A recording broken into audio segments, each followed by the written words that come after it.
आप सभी को नमस्कार। आज एक बार फिर शशि दुबे क्लासेज में आप सभी का स्वागत है। आज ये वीडियो वैसे स्टूडेंट के लिए बनाया जा रहा है जो ओनली फॉर मैथमेटिक्स या मैथमेटिकल साइंस मेथड से बिलोंग करते हैं। जैसे आपका बीएड फर्स्ट ईयर हो या सेकेंड ईयर हो, उसमें 7A first year and second year 7B। जिस स्टूडेंट का फर्स्ट ईयर में 7A मैथमेटिकल साइंस होगा उनके लिए वीडियो बनाया जा रहा है, और सेकेंड ईयर में वैसे स्टूडेंट जिनका सेकेंड ईयर में 7B के रूप में मैथमेटिकल साइंस होगा। हम बात कर रहे हैं आज 7A एंड 7B में मैथमेटिकल साइंस के रूप में हमको क्या पढ़ना है। इससे पहले चूँकि कोविड-19 एक वैश्विक महामारी का रूप ले चुका है, इस वैश्विक महामारी में हम सभी टीचर का ये प्रयास है कि टीचिंग लर्निंग प्रोसेस स्टूडेंट का न रुके। इसके लिए हम लोग यूट्यूब के माध्यम से आपको व्हाट्सएप के माध्यम से नोट्स भेजा जा रहा है, और जियो मीट या जियो क्लास ऐप के माध्यम से ऑनलाइन क्लासेज ली जा रही है। फिर भी अगर कि आपका कोई डाउट्स रह जाता है तो आप बेझिझक पूछ सकते हैं और हम लोग डाउट्स क्लियर करने का प्रयास करेंगे। हम बात कर रहे हैं मैथमेटिकल साइंस। वैसे स्टूडेंट जिनका 7A और 7B के रूप में मैथमेटिक्स होगा, उनके लिए ये वीडियो खासकर बनाया जा रहा है मेथड से रिलेटेड। अब हम बात करते हैं कि 7A और 7B में पढ़ना क्या है। सिलेबस आप सभी ने देख लिया होगा, तो वीडियो बनाने से पहले ये मेथड का पहला वीडियो है, इसलिए थोड़ा सा इसमें सिलेबस का चर्चा कर दिया जाएगा कि सिलेबस में हमको क्या पढ़ना है।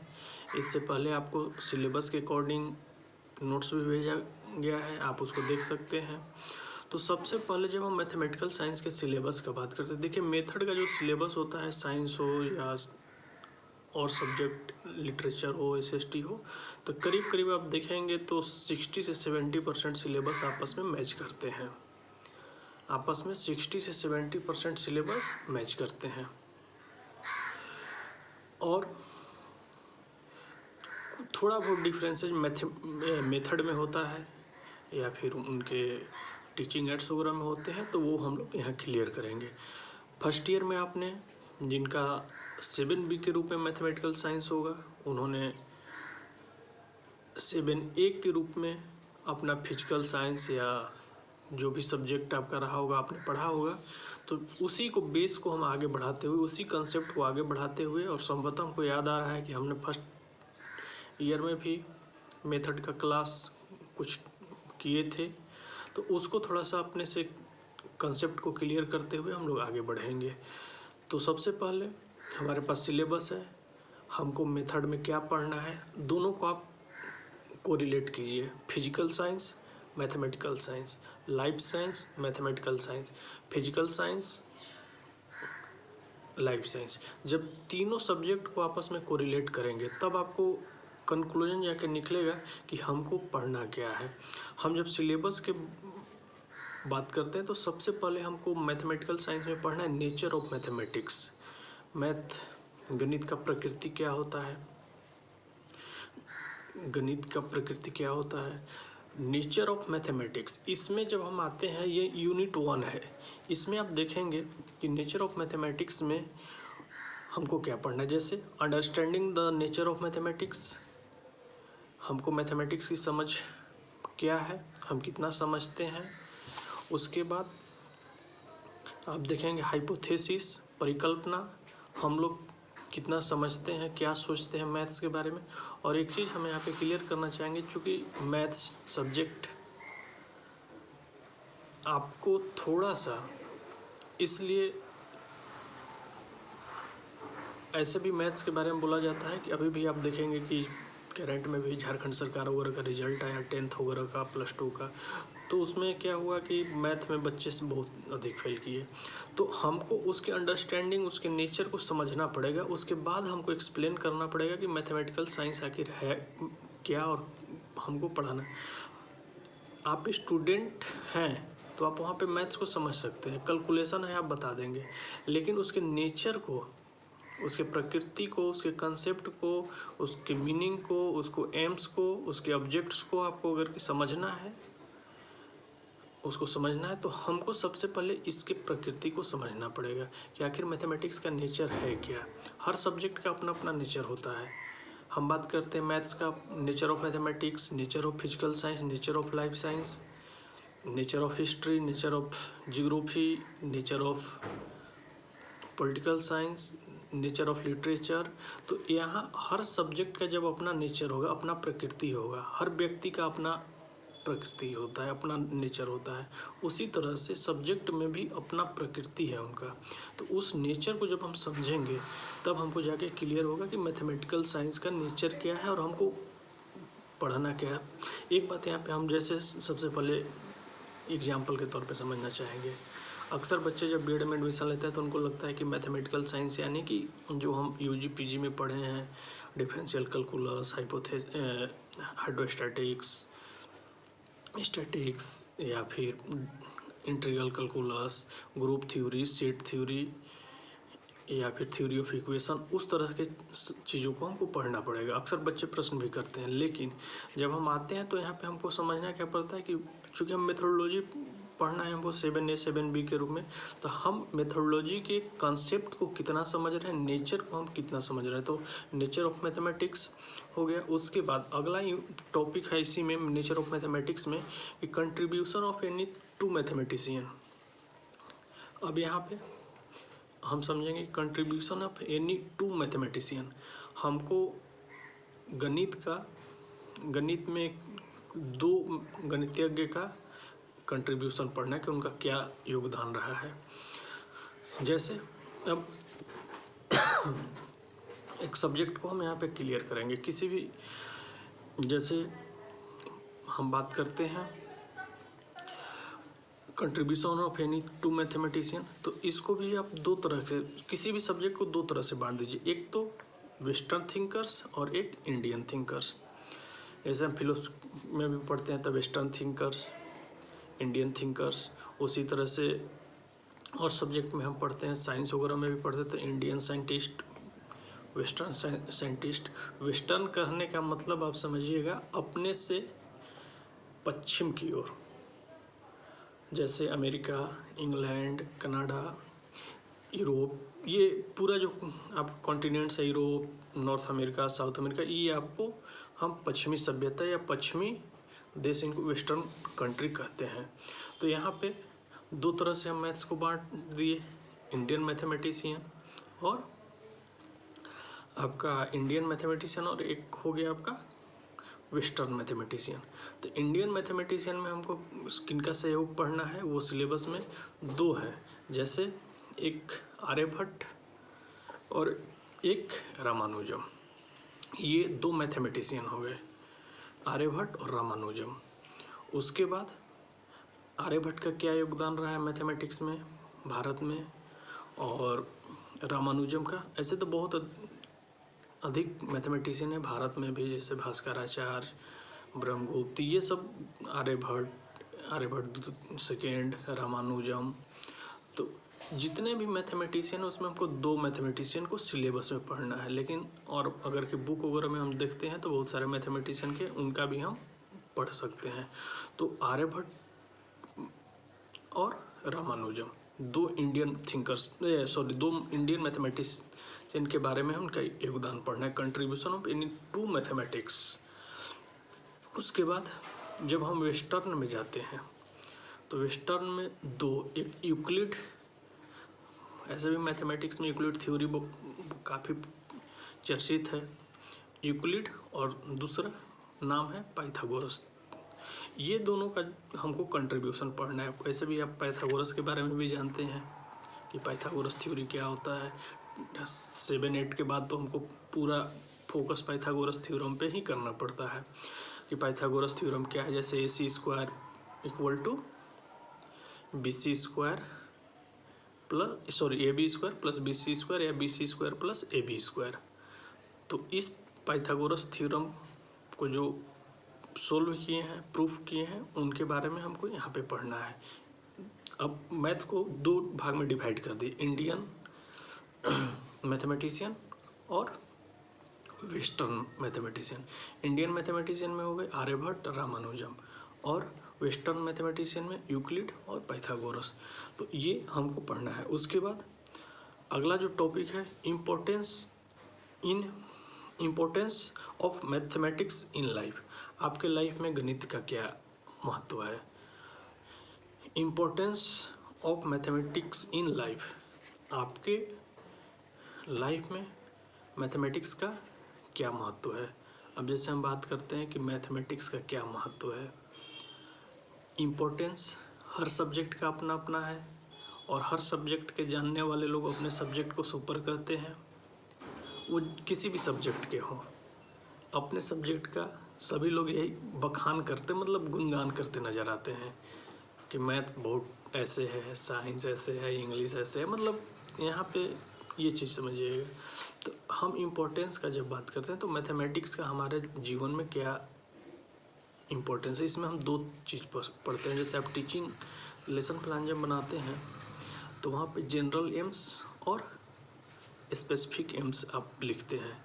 तो जनरल एम्स क्या है, स्पेसिफिक एम्स क्या है। उसी तरह से मैथमेटिक्स में इम्पोर्टेंस ऑफ मैथमेटिक्स में भी हमको मैथ्स का इम्पोर्टेंस पढ़ना है कि हमारे जीवन में, जैसे सभी लोग मैथ्स पढ़ने के बाद ऐसा नहीं है कि पाइथागोरस, यूक्लिड, आर्यभट्ट, रामानुजम बनते हैं, लेकिन उनके जीवन में चूँकि कॉमन सब्जेक्ट है, सबको पढ़ाया जाता है। तो जब कॉमन सब्जेक्ट है तो उनके जीवन में क्या उसका उपयोग है या क्या उसका यूज है, तो ये पढ़ना importance of mathematics in life. उसके बाद अगला जो हमको पढ़ना है टॉपिक आपका maths across the curriculum, it's relation with other disciplines. जैसे एक चीज़ अभी हम बात कर रहे थे रिलेशन का, कि मैथ्स का जो करिकुलम है उसका और सब्जेक्ट से क्या क्या रिलेशन है, वो चीज़ हमको पढ़ना है। तो नेचर ऑफ मैथमेटिक्स में हम यूनिट 1 में देखें कि हमको क्या क्या पढ़ना है। नेचर ऑफ मैथमेटिक्स में understanding the nature of mathematics, hypothesis, operations, ये पढ़ना है। उसके बाद contribution of any two mathematician, contribution any two mathematician, western mathematician, Indian mathematician. Western mathematician में हमको पढ़ना है आर्यभट्ट, रामानुजम, इंडियन मैथमेटिशियन में पढ़ना है इंडियन मैथमेटिशियन में हमको पढ़ना है आर्यभट्ट और रामानुजम। वेस्टर्न में पढ़ना है यूक्लिड और पाइथागोरस। उसी तरह से हमको पढ़ना है importance of mathematics of life. उसके बाद math across the curriculum, it's relation with other disciplines, और सब्जेक्ट से इसका क्या रिलेशन है। उसके बाद अगले यूनिट की तरफ हम लोग बढ़ते हैं, यूनिट 2 में हमको पढ़ना है AIIMS and objectives of mathematics. उद्देश्य और लक्ष्य और उद्देश्य क्या है मैथ्स के, गणित का उद्देश्य क्या है, लक्ष्य क्या है। उसके बाद अगले टॉपिक हमको पढ़ना है मेथड एंड टेक्निक्स। ये मेथोडोलॉजी को, आपका टीचिंग मेथड को, कॉन्फिडेंस लेवल को बढ़ाने में सबसे ज़्यादा इम्पोर्टेंस है मेथड और टेक्निक्स। हर टीचर का पढ़ाने का अपना टेक्निक्स होता है, हर टीचर को अपने पढ़ाने का मेथड्स होते हैं। तो आप इसको जितना समझेंगे उतना ज़्यादा आपको बेनिफिट होगा। क्योंकि जब हम लोग यहाँ आपको प्रिपेयर कर रहे हैं कि आप स्कूल में जाएंगे या जहाँ भी जाएंगे, वहाँ पे आप बच्चों को कैसे पढ़ाएंगे, तो आपके पास मेथड होगा या टेक्निक्स होगा। तो आपके अंदर जितना कॉन्फिडेंस रहेगा,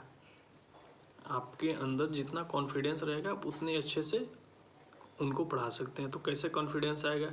कोई चीज़ तो नहीं है कॉन्फिडेंस की आपके अंदर भर दिया जाएगा। कॉन्फिडेंस जब हम इस चीज़ को समझेंगे कि मेथड मेरा क्या है, टेक्निक्स क्या है, तब हम और उसका टीचिंग मेथोडोलॉजी में कैसे यूज करना है, उपयोग करना है। तो हमको डिफरेंट टाइप्स ऑफ मेथड्स पढ़ना है। जैसे कौन कौन से मैथ्स में मेथड हैं, और साइंस का मेथड करीब करीब आपको इक्वल मिलेगा। थोड़ा बहुत मैथ्स में चेंजिंग होता है, लेकिन लाइफ साइंस, फिजिकल साइंस और या फिर आप कह सकते हैं मैथमेटिकल साइंस, उसमें थोड़ा बहुत आपको चेंजिंग मिल सकता है। हमको टाइप्स ऑफ मेथड में क्या पढ़ना है? जैसे इंडक्टिव मेथड, इंडक्टिव आपको मैथ्स में भी पढ़ना है, साइंस में भी पढ़ना है। तो inductive method, deductive method, analytic, synthetic, problem solving method, lecture cum demonstration method, drill, assignments, graded presentation, आगमन विधि, निगमन विधि, संश्लेषण, विश्लेषण, समस्या समाधान, लेक्चर कम डेमोन्स्ट्रेशन, व्याख्यान सह प्रदर्शन विधि, उसके बाद ड्रिल, असाइनमेंट्स, ग्रेडेड प्रेजेंटेशन। ये इतने हमको मेथड पढ़ना है। हम जब पढ़ेंगे मेथड, हम मेथड जब जानेंगे तब उसका आगे चल के हम यूज कर पाएंगे। तो इतने तरह के मेथड हमको जानना है। अब जैसे हम इंडक्टिव मेथड पढ़ेंगे, डिडक्टिव मेथड पढ़ेंगे, दोनों में डिफरेंसेस पढ़ेंगे। पहले मीनिंग, कंसेप्ट, उसके बाद डिफिनेशन, उसके बाद उनका आपस में डिफरेंसेस पढ़ेंगे। वो टीचिंग फार्मूला दोनों में क्या यूज होता है। उसी तरह से डिडक्टिव मेथड में, एनालिटिक मेथड में, सिंथेटिक मेथड में, प्रॉब्लम सॉल्विंग मेथड में, लेक्चर कम डेमोन्स्ट्रेशन मेथड में, असाइनमेंट मेथड में, ग्रेडेड सिस्टम मेथड में, उसके बाद एग्जाम्पल मेथड में। तो कहने का मतलब इतने सारे मेथड हमको पढ़ना है, इतने सारे मेथड पढ़ना है, और उस मेथड को हमको क्लियर करते हो कि कौन सा मेथड कब यूज होगा। हर समय हम इंडक्टिव ही, जैसे बहुत सारे बच्चे क्या करते हैं कि इंडक्टिव आगमन विधि, आगमन विधि, आगमन विधि लेसन प्लान में लिखते जा रहे हैं, लेकिन वो क्या कर रहे हैं, कैसे कर रहे हैं, उनको ये कंसेप्ट समझ में नहीं आता है कि कहाँ पे हमको। अब जैसे ज्योमेट्री आप पढ़ा रहे हैं, ज्योमेट्री पढ़ा रहे हैं, तो वहाँ पे आपको क्या करना है, वहाँ पे भी हम आगमन विधि लिखते जाएंगे। तो वहाँ पे जब आगमन विधि लिखते हैं तो वहाँ पे आगमन विधि आपको रॉन्ग होता है। हम वहाँ पे एनालिसिस मेथड या सिंथेसिस मेथड का यूज ज़्यादा करते हैं। ज्योमेट्री में सबसे ज़्यादा ये मेथड का, एनालिटिक या सिंथेसिस मेथड का यूज होता है। तो हम जब इस चीज़ को समझेंगे तब उसका हम यूज कर पाएंगे। नहीं तो सिर्फ कभी कभी मैथ्स में तो ये लिखने को भी मिल जाता है व्याख्यान विधि। तो आप मैथ्स में देते रहिए व्याख्यान, जिसे हम लोग अभी व्याख्यान दे रहे हैं, लेकिन वो चीज़ रॉन्ग होता है। तो कहने का मतलब कि हम जो भी मेथड पढ़ेंगे उसको हम सब अच्छे से समझ के पढ़ेंगे। उसके बाद जैसे टेक्निक्स का हम बात कर रहे थे, टेक्निक्स में हमको क्या पढ़ना है। तो टेक्निक्स में आप देख लीजिएगा जितने भी टेक्निक्स हैं, जैसे क्वेश्चनर टेक्निक्स हो गए, सोशियोमेट्रिक टेक्निक्स हो गए, या फिर आप कह सकते हैं पर्सनल टेक्निक्स वगैरह, जितने भी टेक्निक्स हैं उनको आपको समझना है कि अब यहाँ पे एक चीज़ और आप समझ जाइएगा कि हम आगे क्लियर करेंगे वीडियो में भी। तो चूँकि हम सिलेबस डिस्कशन कर रहे हैं, तो सिलेबस डिस्कशन में आप मेथड और टेक्निक्स में डिफरेंसेस ज़रूर क्लियर कर पाइएगा। वहाँ पे क्या होगा कि बहुत सारे बच्चे ये जानते हैं कि मेथड भी एक ही है, टेक्निक्स भी एक है। तो ये चीज़ नहीं, मेथड और टेक्निक्स के हम डिफरेंसेस को अलग करेंगे। मेथड और टेक्निक्स के डिफरेंसेस को हम अलग करेंगे। उसके बाद नेक्स्ट यूनिट, जो थर्ड यूनिट आपको पढ़ना है, वो आपको पढ़ना है special programme and motivational scheme for gifted children. जो स्पेशल प्रोग्राम होते हैं, जैसे आपको बताया गया है कि गिफ्टेड बच्चे, हायर इंटेलेक्ट बच्चे, बैकवर्डनेस बच्चे, डल माइंडेड बच्चे, जितने भी तरह के बच्चे हैं, उनके लिए जो प्रोग्राम बनाए जाते हैं वो मोटिवेशनल स्कीम के तहत बनाए जाते हैं, और वो बच्चे को बताए जाते हैं। तो वो भी आपको पढ़ना है, special programme and motivational scheme for gifted children. उसके बाद अगला टॉपिक इसी में पढ़ना है डायग्नोसिस केसेस या रिमेडियल केसेस। डायग्नोसिस, जो बच्चे बैकवर्ड हैं या डल माइंडेड हैं, तो उन बच्चों को पढ़ाने के लिए आप उनका क्या उपचार करते हैं, क्या उनको डायग्नोसिस करते हैं, ये चीज़, या बैकवर्डनेस इन मैथमेटिक्स में जो बच्चे पिछड़ जा रहे हैं, जैसे जो बहुत आगे निकल रहे हैं। चूँकि क्लास में आपको 3 टाइप्स ऑफ चाइल्ड बताया गया है, number first, higher intellect, average और डल माइंडेड। तो यहाँ पे जो बच्चे काफ़ी आगे निकल जा रहे हैं, जो हायर इंटेलेक्ट हैं, एक बच्चा एवरेज है जो कि किसी तरह से अपना काम निकाल रहा है, और एक जो डल माइंडेड है, उन बच्चों के लिए आप कैसे मोटिवेशनल स्कीम या उनको ऐसा करेंगे कि एक साथ इंक्लूसिव एजुकेशन के माध्यम से आप शिक्षा दे पाए। तो ये आपका हो गया यूनिट 3। उसके बाद आपका जो यूनिट 4 है, उस यूनिट 4 में हमको क्या पढ़ना है, मैथमेटिक्स टीचर। अब हम मैथमेटिक्स टीचर का जब बात करते हैं, तो मैथमेटिक्स टीचर में आप देखेंगे जनरली कि ये तो साइंस टीचर, मैथमेटिकल टीचर, ये आपको सारे मैथ्स में भी पढ़ना है, साइंस में भी पढ़ना है, मतलब लाइफ साइंस में और फिजिकल साइंस में भी पढ़ना है। तो मैथमेटिक्स टीचर में हमको क्या पढ़ना है, सबसे पहले क्वालिटीज एंड क्वालिफिकेशन। आपके अंदर क्वालिटीज है और क्वालिफिकेशन। क्वालिटीज नहीं है, क्वालिफिकेशन है, तो भी काम नहीं चलेगा। हमारे अंदर जो क्वालिफिकेशन है उसके अकॉर्डिंग हमको क्वालिटीज भी देना पड़ेगा। ऐसा नहीं कि हम क्वालिफाइड हो गए हैं लेकिन हमारे अंदर क्वालिफिकेशन, ये क्वालिटीज नहीं आ रही है, तो हमारा जैसा स्टैंडर्ड होता है, हम अपना लेवल जानते हैं, टीचर हो, स्टूडेंट हो, सभी लोग अपना लेवल जानते हैं, और उस लेवल को मेंटेन करने के लिए जो आपको क्वालिफिकेशन दी गई है, आप जैसे यहाँ पे क्वालिफिकेशन मीन्स समझिएगा, मान लीजिए आप एक रांची यूनिवर्सिटी का बच्चा, एक अच्छे यूनिवर्सिटी जैसे BHU का बच्चा, एक DU का बच्चा, एक बेंगलुरु का बच्चा, ऐसे जो है, एक आपका TMH धनबाद का जो यूनिवर्सिटी है उसका बच्चा। जब यहाँ पे आप चारों बच्चे को, चाहे फिर और बहुत सारे यूनिवर्सिटी है, एक साथ रखिएगा, तो उनकी क्वालिफ़िकेशन उनको समान दी गई है। आप भी मैथ्स में ग्रेजुएट हैं, वो भी मैथ्स में ग्रेजुएट है, अगला भी, और वहाँ पे आपको पता चल जाएगा कि आपके अंदर क्या क्वालिटी है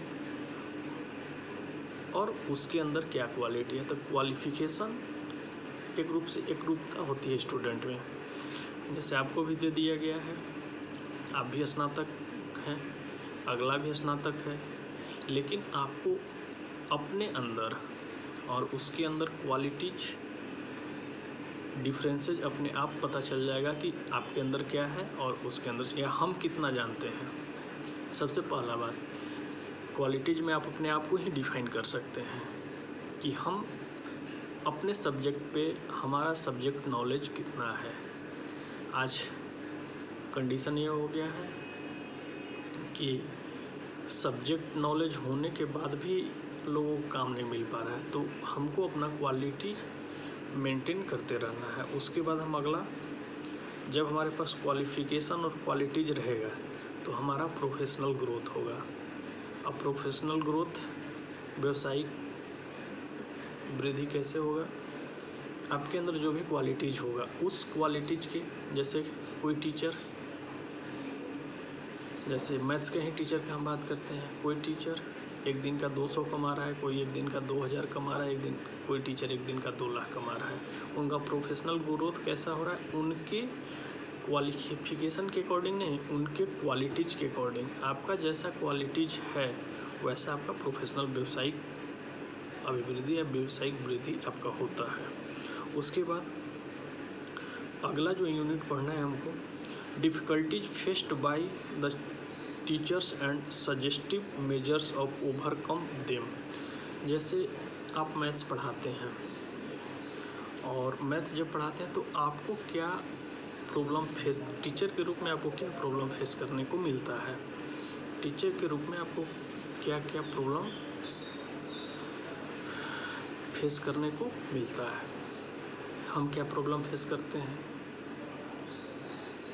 जैसे मैथमेटिकल साइंस का बच्चा क्या फेस करेगा, या तो उसको किसी चीज़ सब्जेक्ट टॉपिक का जो क्वेश्चन आंसर दिया गया है, क्वेश्चंस दिया गया उसको सोल्व करने में उनको प्रॉब्लम फेस होगा, बच्चे को एक्सप्लेन करने में दिक्कत हो रहा है, बच्चे लिख रहे हैं लेकिन बच्चे को समझा नहीं पा रहे हैं। तो ये जो हम, जैसे हर कोई का अपना अपना एक प्रॉब्लम होता है हर टीचर के रूप में, और उस प्रॉब्लम को आप कैसे फेस करते हैं। जैसे हम एक बात करते हैं कि हमको ये टॉपिक पे अच्छा अप्रोच है या पकड़ है, हम उस टॉपिक को क्या करते हैं, बच्चों को पहले पढ़ाते हैं, और जिस टॉपिक पे मेरा थोड़ा कम पकड़ होता है बच्चे को हम क्या करते हैं, उसको थोड़ा बाद में पढ़ाते हैं। तो ये चीज़ करने के लिए हमको अपना जो भी हम प्रॉब्लम फेस करते हैं उसके हम एक एक करके उस प्रॉब्लम को धीरे धीरे सॉल्व करते हैं। उसके बाद जो आपका अगला यूनिट 5 जो पढ़ना है, उसमें curriculum and text book of mathematics. अब यहाँ पे ये टॉपिक सारे सब्जेक्ट में आपने पेपर 4 में इसको पढ़ा होगा कि करिकुलम, उसका नाम ही है लैंग्वेज एक और करिकुलम। तो ये टॉपिक सभी पेपर में कॉमन टॉपिक है। जैसे curriculum and text book of mathematics, curriculum and text book of maths में क्या क्या करिकुलम पढ़ना है। उसके बाद इसी में आगे हमको पढ़ना है क्रिटिकल स्टडी ऑफ सिलेबस, उसके बाद theoretical principles of curriculum construction, उसके बाद organisation of content on the basis of topical consulting approaches, character of a good text book of mathematics, evaluation of text book 6 to 12। ये हमको curriculum में क्या पढ़ना है, सिलेबस पढ़ना है, कैसे करिकुलम कंस्ट्रक्ट किए जाते हैं, ऑर्गेनाइजेशन ऑफ कंटेंट में कैसे हम टॉपिक और कंसेंट्रिक अप्रोचेज के माध्यम से करते हैं, टेक्स्ट बुक में उस मैथ्स का टेक्स्ट बुक का कैरेक्टर या फीचर्स क्या है। उसके बाद हम evaluation of text book of mathematics में, जैसे इवैल्यूएशन जब हम करते हैं तो 6 से 12 तक का हम इसमें 6 से इसको 5 से 12 तक का कर सकते हैं। उसके बाद अगला जो यूनिट पढ़ना है यूनिट 6, हमको यूनिट 6 को जो पढ़ना है उसमें mathematics room in its equipments, maths laboratory, mathematics laboratory में क्या क्या इक्विपमेंट्स रहते हैं वो आपको इसमें पढ़ना है, मैथ्स। उसके बाद co-curricular activities, games, quiz, puzzle, task, इस तरह से। उसके बाद अगला जो टॉपिक है organisation and importance of mathematics club, कि मैथमेटिक्स क्लब का क्या इम्पोर्टेंस है, ये चीज़ भी हमको पढ़ना है। उसके बाद इंस्ट्रक्शनल मटेरियल, इसको एक तरह से आप रूप में कह सकते हैं कि आप टीचिंग एड्स के हमको क्या क्या यूज करना है, जैसे इसका टाइप क्या है, इम्पोर्टेंस क्या है, यूज क्या है, with special reference and following visual aids, जैसे प्रोजेक्टेड एड्स, स्लाइड्स, उसके बाद non projected chart, model, board, calculators, audio visual, TV, video. इसको हम थोड़ा सा और दूसरी तरह से समझते हैं। आप टीचिंग एड्स का यूज़ करते हैं। जब टीचिंग एड्स का यूज करते हैं तो 2 तरह के टीचिंग एड्स का यूज करते हैं, एक ट्रेडिशनल टीचिंग एड्स, एक मॉडर्न टीचिंग एड। ट्रेडिशनल में ब्लैक बोर्ड वगैरह जो भी है वो आप चार्ट वगैरह मॉडल वगैरह यूज करते हैं। लेकिन मॉडर्न टीचिंग एड्स में जैसे हम ओवरहेड प्रोजेक्टर या फिर आप कह सकते हैं प्रिंटर, अभी जैसे अब हम लोग यूज कर रहे हैं यूट्यूब चैनल यूज कर रहे हैं और जूम ऐप से हम लोग पढ़ा रहे हैं, तो ये आपको मॉडर्न टीचिंग एड्स जैसे जैसे इसी को हम आपको क्लास में एक एग्जांपल दिए थे कि आने वाले समय में वर्चुअल क्लासेज की डिमांडें बढ़ेगी। तो आज जो हम लोग आपस में बैठ के वीडियो के माध्यम से ये जो कर रहे हैं वो वर्चुअल क्लासेज है। यही वर्चुअल क्लासेज का एग्जांपल है। आज के हमको लगता है कि मुश्किल से 6 महीना पहले पेपर वगैरह में आया था कि वर्चुअल क्लासेज का धीरे धीरे डिमांड और अधिक बढ़ने जा रही है। तो आज हम लोग क्या हो गए हैं, सारे टीचर वर्चुअल आपसे ऑनलाइन या फिर आपको ये वीडियो के माध्यम से या जूम ऐप के माध्यम से या फिर जो भी प्लेटफॉर्म है वो उस प्लेटफॉर्म पे हम लोग कर रहे हैं। तो ये एक तरह से अब मैथ्स हमको पढ़ाना होगा इस पे वीडियो पे, तो हमको वीडियो बनाने के लिए फिर उसको ऐसा सेटअप करना होगा कि फिर ब्लैक बोर्ड बच्चों को दिखे। तो ये चीज़ करने के लिए हम क्या करते हैं, वहाँ पे यूज करते हैं। तो ये हमको मॉडर्न टीचिंग एड्स हो गए। उसके बाद अब यहाँ पे हमको अगला जो यूनिट पढ़ना है, making a lesson plan and construction of an achievement test in mathematics और designing of some experimental projects in maths. अब लेसन प्लान के बारे में पढ़ना है कि लेसन प्लान हमको कैसे तैयार करना है, कैसे हमको लेसन प्लान बनाना है, अचीवमेंट टेस्ट उनका जैसे बच्चों का आप इवैल्यूएशन कैसे कीजिएगा वो चीज़ हमको यहाँ पे करना है। और जो मैथ्स में प्रोजेक्ट होते हैं उस प्रोजेक्ट्स को आप मैथ्स में बच्चों के बीच कैसे करेंगे, ये आपका यूनिट 8 हुआ। उसके बाद पॉपुलराइजिंग मैथमेटिक्स, अभी जितने भी फेमस या पॉपुलर मैथमेटिक्स हैं, जैसे बहुत सारे बच्चे समय का डिमांड हो गया है कि अब हम थोड़ा लॉन्ग प्रोसेस को ना शॉर्ट प्रोसेस को ज़्यादा करते हैं। तो वहाँ पे उस चीज़ को हम समझेंगे कि लॉन्ग प्रोसेस कैसे हमको करना है, शॉर्ट प्रोसेस कैसे करना है। तो ये फुल्ली आपका मैथमेटिकल साइंस का सिलेबस हुआ। इसमें किसी कोई अगर की दिक्कत होगा तो आप ज़रूर कमेंट बॉक्स वगैरह में या चैनल को जब सब्सक्राइब करते हैं तो आप वहाँ पे हमको बता सकते हैं कि सर हमको ये चीज़ यहाँ पे समझ में नहीं है। एक बार हम इसको और रिवीजन कर ले रहे हैं कि इसमें हमने क्या क्या अभी देखा है इस वीडियो में। तो सबसे पहले हम मैथमेटिकल साइंस के जो यूनिट हैं उसको हम टोटल हमको 9 यूनिट्स पढ़ना है।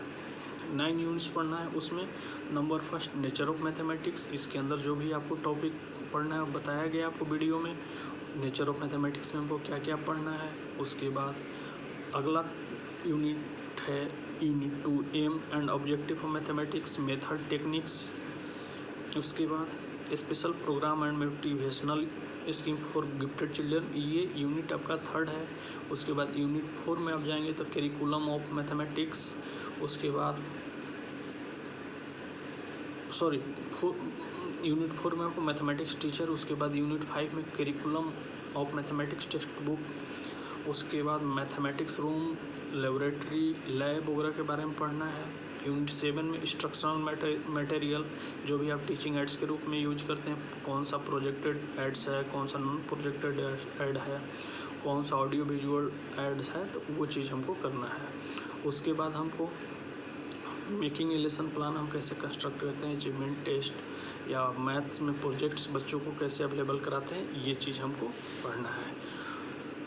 उसके बाद जब हम बात करते हैं अगला यूनिट का पॉपुलराइजिंग मैथमेटिक्स या फेमस मैथमेटिक्स, जो अभी के समय में काफ़ी फेमस हो रहे हैं। ये आपका मैथ्स का पूरा कंप्लीट सिलेबस है।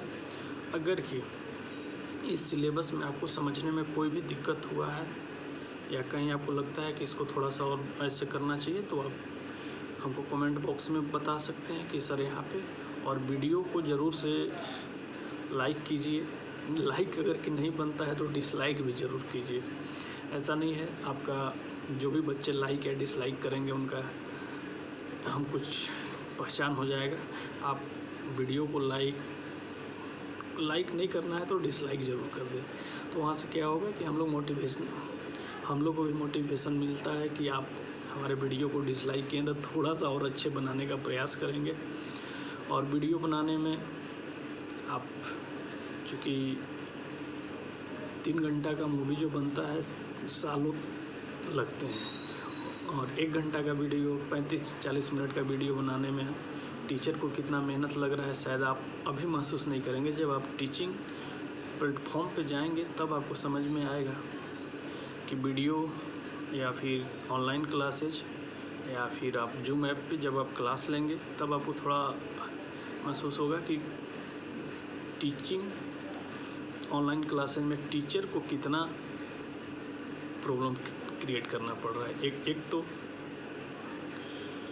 बहुत सारे ऐसे टीचर हैं, जैसे आप प्राइमरी में जाएं, अपर प्राइमरी में जाएं या सेकेंडरी हायर सेकेंडरी में, तो बहुत सारे ऐसे टीचर हैं जिनको अभी भी टेक्नोलॉजी का थोड़ा सा कम नॉलेज है, और वो जब टेक्नोलॉजी का यूज करते हैं तो थोड़ा बहुत कमी रहता है। तो इस सब को हम लोग दूर कर रहे हैं। और आप अगर कि वीडियो को डिसलाइक भी करेंगे या आप कम से कम वीडियो को देखेंगे, थोड़ा सा इसमें एक होता है कि थोड़ा वीडियो का टाइम ज़्यादा है, अब इतना टाइम का वीडियो तो देखना, लेकिन फिर भी आप देखने का प्रयास करें इसको। अगर कि समझने में कहीं भी दिक्कत हो तो आप हमसे पूछ सकते हैं। और हम इसमें यूनिट फर्स्ट का बात करते हैं कि यूनिट फर्स्ट में जैसे हम लोग कर रहे थे नेचर ऑफ मैथमेटिक्स, इसमें हम चर्चा करते हैं कि नेचर ऑफ मैथमेटिक्स में हमको क्या क्या पढ़ना है। Understanding the nature of mathematics,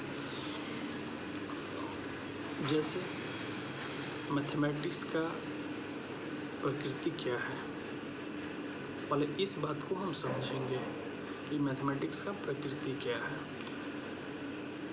चलिए इसको समझने के लिए हम अगले वीडियो में मिलते हैं। नेचर ऑफ मैथमेटिक्स, थोड़ा सा आप भी सिलेबस देखिएगा, नोट्स देखिएगा, और फिर जूम ऐप में जब आपका ओनली फॉर मैथमेटिक्स का शेड्यूल दिया जा रहा है उसमें आप जुड़ने का प्रयास कीजिएगा, तो वो चीज़ क्लियर कर दिया जाएगा कि आपको कहीं भी अगर कोई दिक्कत हो रहा है तो सिलेबस से या जो भी तो आपको बता दिया जाएगा। चलिए बहुत बहुत